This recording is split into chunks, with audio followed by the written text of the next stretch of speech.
Welcome back. You're watching News Tonight. No breakthrough yet with the stalemate at Neyveli. Talks between union leaders and the management of the Neyveli Lignite Corporation remain inconclusive even on the 5th day of the strike. But the 4-year-old long deadlock between the management and the workers is expected to end tomorrow. The management sought some respite by tabling a compromise deal, but the 16,000 odd permanent workers of the corporation are still unrelenting till the demand for a revision of wages is met. If a consensus is not reached, the generation of over 2,000 megawatt power every day at NLC would be badly hit, leading to power cuts in many parts of the state. Meanwhile, NLC has registered a 20% decrease in power production. விரைவில் ஒரு ஒப்பந்தம் ஏற்படுவதற்கான அடிப்படை இன்று உருவாக்கப்பட்டிருக்கிறது. நெய்வேலியில் நடந்து கொண்டிருக்கிற உண்ணாவிரதம் திரும்ப பெற்றுக் கொள்ளப்பட்டது. மீண்டும் திங்கட்கிழமை அன்று கூடி இறுதி முடிவெடுப்போம். In other news, with the UPA taking a legislation-based approach towards solving problems, the Ministry of Law has now come with a draft for creating a new law exclusively for child abuse. Based on recommendations of public consultations, the Protection of Children from Sexual Assault Bill has tried to address the loopholes in the criminal justice system with respect to child abuse cases. But activists believe there is still a long way to go. Another attempt to make strict laws against child sexual abuse. A draft bill expected to be tabled in the next session of the parliament, and what the Union Law Minister believes will increase the conviction rate in child abuse cases and will address all aspects of the judicial process. And this will take care of the process of investigation, process of justice delivery system, and we have already taken an advance action to draft a second draft of the law against the sexual offences. And we hope to introduce it in the next session of the parliament. Initial reactions from activists and NGOs which work against child abuse have been positive. Many of their recommendations have been incorporated in this working draft. They say the draft has tried to address many issues, but the picture is still not completely clear, and this cannot be called a bill just yet. I think they're trying to address it, and that's a good sign that they are trying to address it. But as I said earlier, we cannot say that they have addressed it already. It's too early to say that. The present laws have little or no clarity on child abuse cases. While the definition of child abuse is in itself unclear, there are also problems with regards to the sensitivity of the legal system towards the victims. And even if these issues are addressed in the upcoming laws, it is the implementation which matters the most. So you may have a fantastic law on paper, but it has to be implemented. The process of making an exclusive law for child abuse has just begun, and it has started off in the right direction. But it is hoped that at least this time, what finally comes out as a law will address all the issues, and child abusers are not let off easy. In Chennai, Ramanathan for NDTV Hindu. Now, are seats being wasted in the name of reservations? The ruling government has given a huge number of seats in colleges to the disabled community, but only to see a low turnout. The counselling for disabled students aspiring to study engineering began today at the Anna University. However, only 377 candidates turned up for about 3,000 engineering seats in the exclusive quota. The first phase of counselling for the general category will begin tomorrow. Disabled students, we are giving 3,000 seats allotted, but only we received 377 applications, and all the 377 will get seats in those colleges. As usual, to all the students, it is applicable to all the students, those who come from first generation. The tuition fees and all those things are free. Now, as Chennai city and its urban population gets bigger, crimes involving property and wealth have also surged.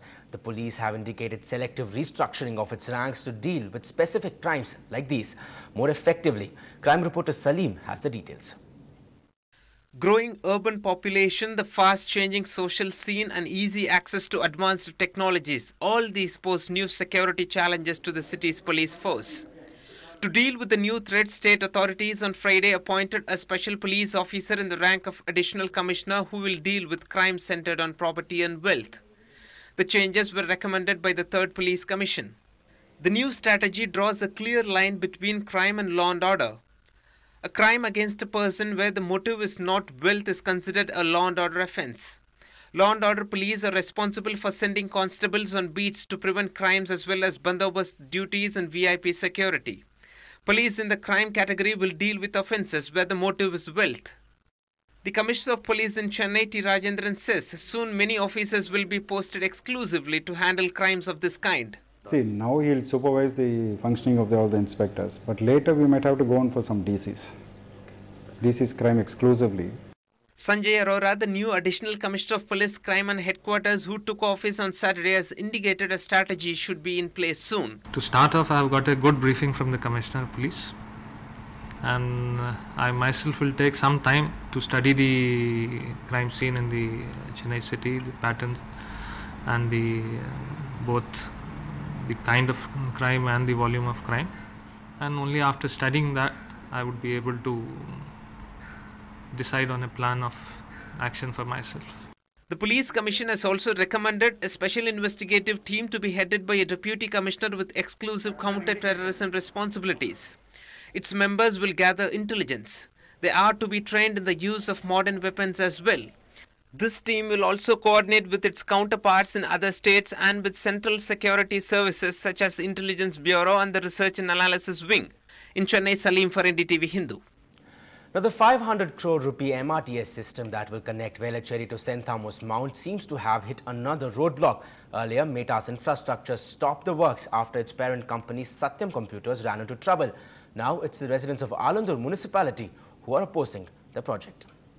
These recent markings by railway authorities have sparked fear in the residents of Tileganga Nagar. They say that the railway line that was initially supposed to pass through Porumbok lands will now pass right through their homes. These angry residents staged a day-long hunger strike against plans to demolish their homes to make way for the mass rapid transit system. They say that MRTS Phase 2 extension planned along the inner ring road should stick to the former plan and not encroach on their lands. We are here for the past 30 years in Tileganga Nagar, and this is our house, and we have constructed through bank housing loan, and now I am at the verge of retirement. Suddenly railway people have come and marked our house, making 3 marks within a month.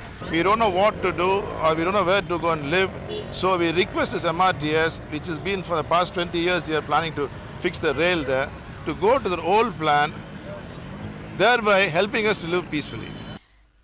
The MRTS line has deviated by around 15 meters from the original plan. Residents claim that the present layout means more than 70 houses in the area would have to be taken out. They say that they are not against the MRTS extension, but while the earlier plan affected very few houses, the new one will have a much larger impact. Now, as per the new plan, all these houses are going to be impacted, and they have approvals right from 1983 all the way until March 2010. From March 2010, in June, in 2-3 months, things have changed very drastically. Authorities from the CMDA and the Metropolitan Transport Project were not available for comment.